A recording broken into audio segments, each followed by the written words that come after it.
Well, the family had been involved in oysters right from the very beginning. So historically, I had heard stories about it. And as I was working at all these other things and running in circles, cackling like a rooster with its head half chopped off some of the time, I needed something to relax. And I always thought if you were going to relax, it'd be a good idea to make money while you were doing it. Basically, the process is I go out, or one of the boys or workers go out, and we fuel up the harvester, we fire it up, we head up to one of the leases. We harvest until we get either how much we need or how much we want for that particular day. If you're afraid of mud and afraid of being wet and afraid of being cold, this is not a job for you. Up until a year ago, we didn't have any cabin on it. I worked right out in the elements. But then when I got other people besides myself doing it, this ended up going on to make their life better. Wish I'd have done it 20 years ago. In its own way, you are focusing pretty close on what you're doing. It takes quite a bit of focusing to pick the live stuff out of the dead stuff. The big one runs water down to the holes or the jets in the manifold that blow the shellfish off the bottom, and the smaller runs run to other nozzles that squirt water back and keep the shellfish coming back onto the chain. Once they're on the chain, they just come up. That's all there is to it.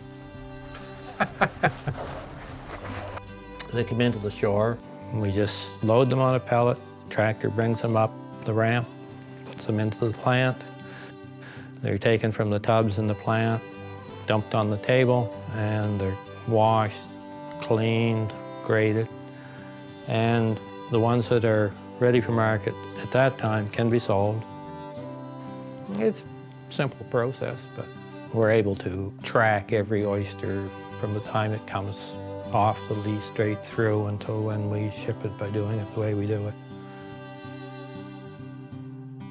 Nancy and Rachel look after all those records. Thank goodness I don't have to. Well, I guess about the same time as Charles got involved with it. It was just a family thing, so whatever I could do to help out, I did it. I guess our policy through our whole married lives that we helped out as best as we could when the time was necessary to do it. Well, I do just about everything except for the actual harvesting on the barge. I do a lot of paperwork, although Rachel is starting to take over that as much as possible. But we do a lot of the cleaning, sorting, selling. Basically, anything that goes on in the plant, Rachel and I do. Our middle daughter, Rachel, her and her family just live about 2 kilometers or so up the road.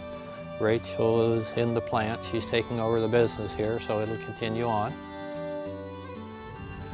Rachel's daughter, Samara, my oldest granddaughter, biologically, came in along with Patrick, my oldest grandson, and Patrick said, "Grampy, we have a problem."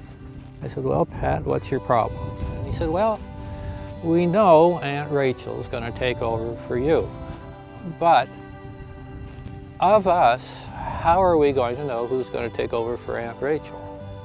Well, I said, I don't think you need to worry about that. Rachel's going to do a lot better than I ever have, and there's going to be a lot bigger business here, so there'll be room for all of you.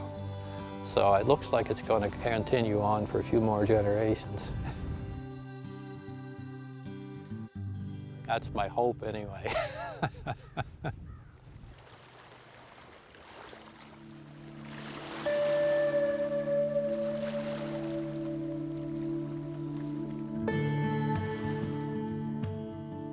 Well, the family's grown up here on the shores of this bay for a lot of generations now. It's the first thing I always looked at every morning when I've been around here. I love looking out on it every morning, and I especially like the evenings to look out and see the sunsets over the bay. It's just beautiful. It turns the whole bay either a bright orange or reddish. It's gorgeous. But it's the first thing I look at, that bay, every morning. I look at Nancy first, but that bay has been the one truly consistent thing every day, looking out at that bay. It's never been the same twice, but yet it's always consistently there, you know, always ready to, cure your spirit and to look after your needs. We have things changing in the bay there that we can do nothing about. Invasive species have come in, like green crab, which has decimated a lot of the native species. But my own part in it is, when I'm through, is to make sure that what I've done in the bay hasn't harmed it, that it's made it, if anything, better rather than worse. We're try very, very hard to make sure that everything follows the cycles as they should out there. I think mankind has really messed up his idea of stewardship over the environment. I think we really all, as a people of the world, need to look at what we're doing and make some drastic changes. People say, well, what can I do? I'm just one person. But if every one person does a little bit, it'll make a big change. I hope that the bay will always stay the way it is, and that our generations to come will still enjoy a life on the bay. As long as we still have people coming in to live around it who are conscious of the beauty and the specialness of the bay, I don't worry about it. It's a good place, it's a sustainable industry, it's something that anytime I'm fortunate enough to talk to people that are thinking about farming shellfish or are doing it, I tell them they need to feel really good about it, because shellfish are something that's so great for the environment. It removes carbon from the water, sequesters it in shell for so long, for millions of years. And it also gives something that starts the welt cycle. When you sell an oyster or a clam or something, you get money for it. And anyone I know in the oyster or shellfish industry are like me. They get money, they spend it. And that goes into the local economy, and it's a really good thing. Something you can feel good about. It's all good fun. That's all that matters. We're only here for a short while. We best enjoy it. I'm lucky enough to do what I love.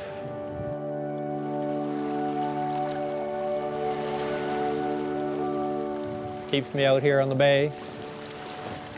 Follow your heart, man.